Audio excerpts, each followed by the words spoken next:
Lawn care is a big industry each summer, and there are plenty of people willing to put in the work. News Center Maine's David Guilford brings us to Thomaston, where one man traded in weed whackers and zero turns for something more old-fashioned.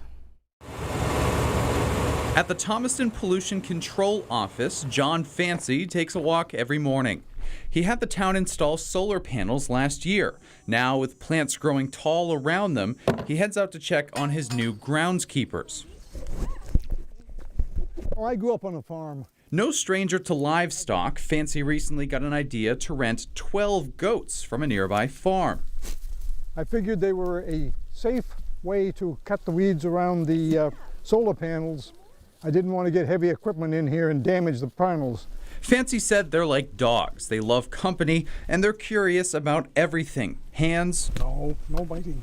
fences, even camera gear.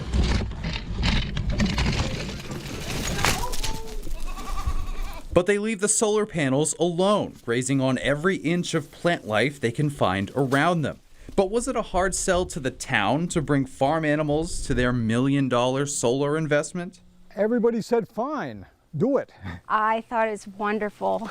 We're trying to be really green in Thomaston, as you can see from the solar array, and what a great addition to have goats cut the grass for us, or rather eat the grass.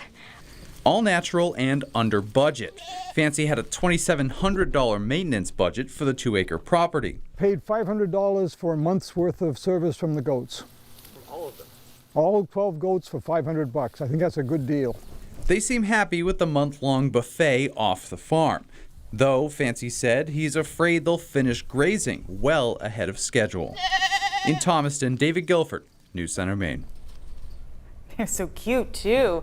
Town manager Kara George said the solar array powers 90% of the town's municipal buildings. It went online this spring, and she said the town would happily bring the goats back each summer to help keep the land clear.